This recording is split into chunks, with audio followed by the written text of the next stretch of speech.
Mari Mas, silahkan duduk. Iya Pak, terima kasih. Jadi gimana Mas? Iya Pak, jadi itu sebenarnya gini.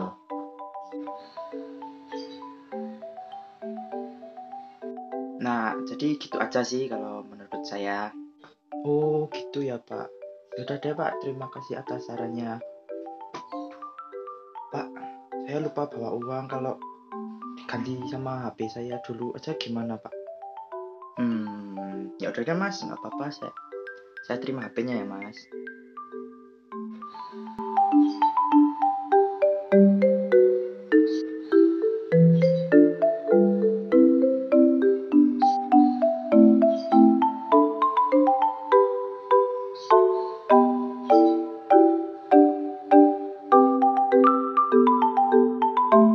Bro, gue ada ide nih buat acara organisasi kita. Wih, tumben. Gimana tuh idenya? Nah, gimana kalau kita adain penyuluhan sama sosialisasi kesehatan mental di kampung-kampung deket sini aja gitu. Terus kita kan juga bisa sekalian nambah ilmu buat mereka tentang pentingnya kesehatan mental gitu. Gimana? Boleh deh, boleh. Tapi itu harus ada izinnya loh. Oh, gitu ya. Ya nggak apa-apa deh, biar aku yang ngurusnya kalau itu. Kamu tinggal urus yang lainnya aja. Gimana? Oke deh, sip.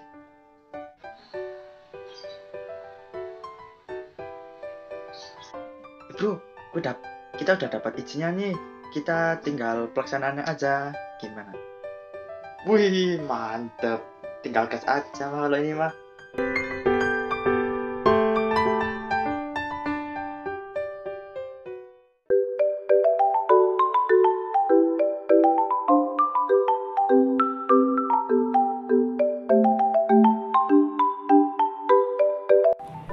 Lina merupakan seorang psikolog yang sedang melakukan sebuah program pendidikan.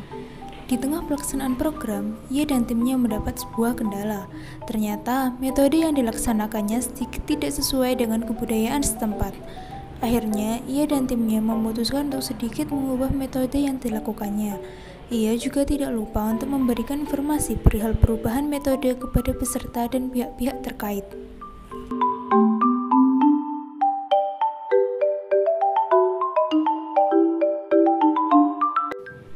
Di era pandemi ini, program pendidikan dan atau pelatihan tidak memungkinkan untuk diadakan secara tatap muka.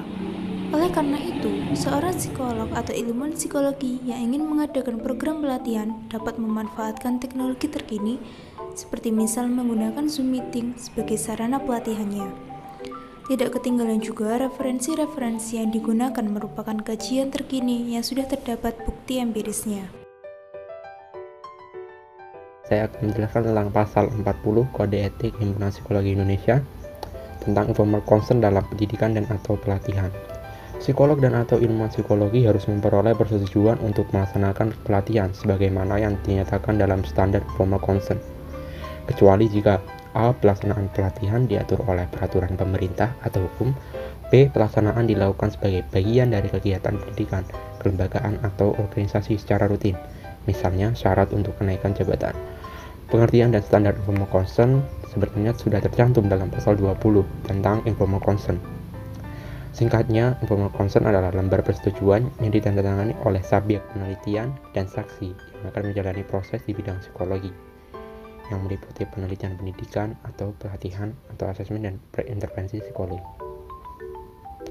Nah, dalam pasal ini dijelaskan bahwa salah satu syarat bagi psikolog dan atau ilmuwan psikologi yang akan melaksanakan pelatihan adalah memperoleh lembar persetujuan yang telah ditandatangani oleh klien dan dalam standar informal consent.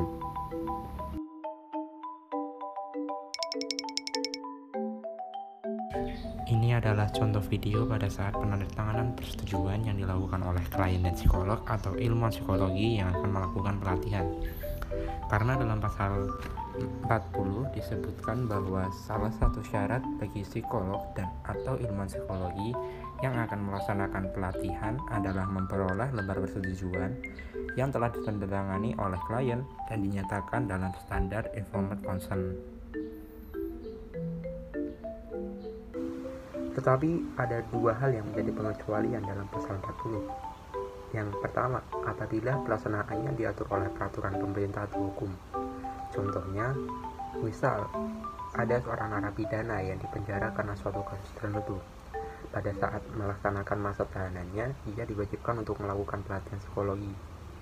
Maka, kita sebagai psikolog atau ilmuwan psikologi tidak memerlukan persetujuan dari narapidana tersebut untuk melakukan pelatihannya, karena pelatihan tersebut sudah diatur oleh peraturan pemerintah atau dari lembaga yang berwenang. Yang kedua, apabila pelaksanaan dilakukan sebagai bagian dari kegiatan pendidikan, kelembagaan, atau organisasi secara rutin. Untuk contohnya, misal untuk syarat kenaikan jabatan. Di sebuah kantor, ada seorang pegawai bernama Bu Rika. Dia diberitahu oleh atasannya bahwa dia akan dipromosikan jabatannya. Namun, untuk bisa mendapatkan promosi jabatan tersebut, ia harus mengikuti berbagai pelatihan, yang salah satunya termasuk pelatihan psikologi. Nah, bagi psikolog atau ilmuwan psikologi tidak memerlukan lembaga persetujuan juga yang ditandatangani oleh Bu Rika, karena pelatihan tersebut merupakan salah satu ketentuan yang ditentukan oleh lembaganya agar Bu Rika bisa mendapatkan promosi jabatannya tersebut.